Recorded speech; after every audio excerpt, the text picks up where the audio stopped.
Hello, my name is Ashley John Arakil. My register number is URK19CS1064. Today we are going to see implementation of control statements using C++. The first question is to find the palindrome of a given number.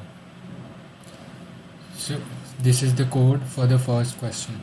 Using namespace std int main, int n, r, and we initialize sum equal to 0.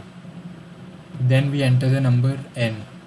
Then we make a equal to n, and we run a while loop if while n is greater than 0. Then r is equal to n% 10, sum is equal to sum into 10 plus r, and n is equal to n divided by 10. Then we run an if statement if a is equal to sum. If a is equal to sum, the number is a palindrome, else the number is not a palindrome. Then we return 0. Moving on to the second question. To find the following pattern of stars.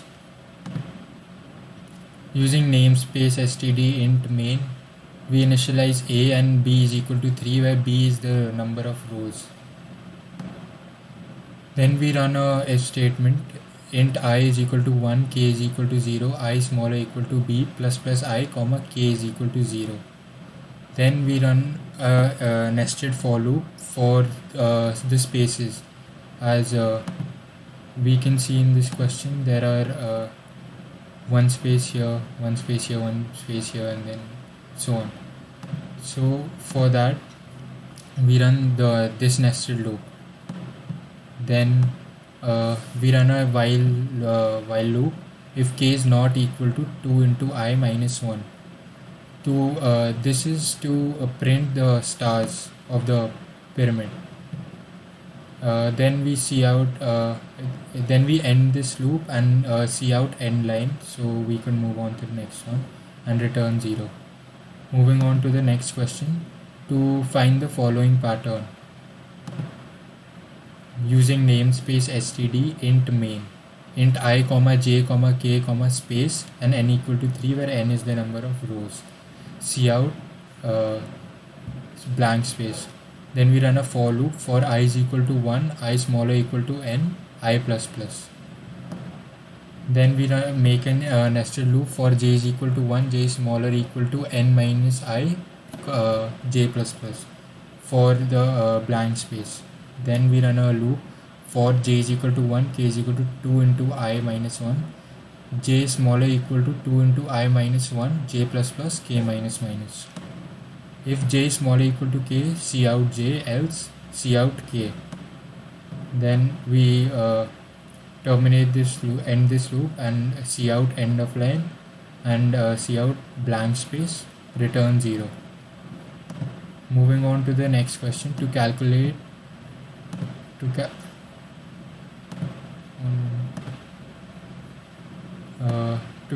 electricity bill for the following tariff: unit and cost per unit. 1 to 100 is rupees 0.5 paise, 101 to 300 is rupees 2 rupees 35 paise, 301 to 500 is 3 rupees 50 paise, and greater than 500 is 4 rupees 20 paise. So using namespace std float calculate bill float units. If units is smaller equal to 100, see out electricity bill amount is rupees units into 1.05. Else if units is greater than 100 and units is smaller equal to 300, the electricity amount will be 100 into 1.05 plus units minus 100 into 2.35.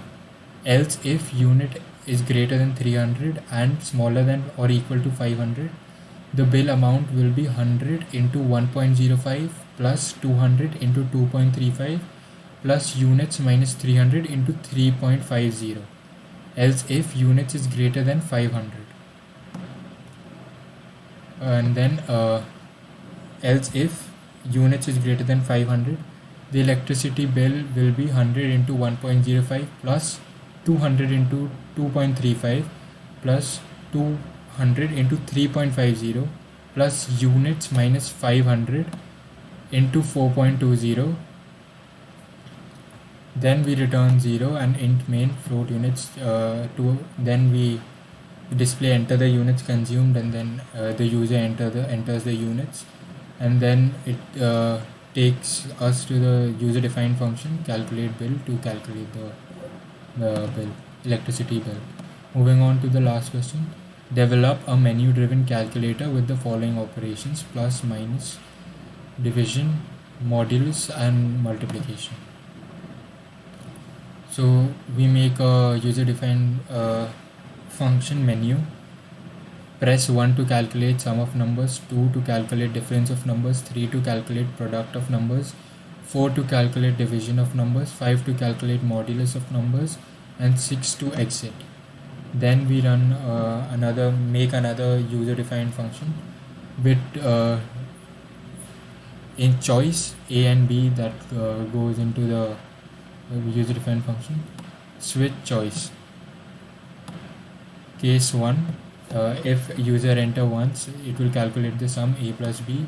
If user enters 2, it will calculate the difference A minus B. If user enters the number 3, it will show the product of A and B. If user enters 4, it will show the division of A by B. And if user enters 5, the remainder will be shown A modulus B. And if 6, it will exit the program and display thank you. And for any other option, it will show the default as wrong input. Then int main, int A comma B comma choice. Cout enter A, the user will enter A. Cout enter B, the user will enter B. Cout enter your choice for the choice of the switch case. And result, the choice A and B, these three things will be passed through the user defined function result. Thank you.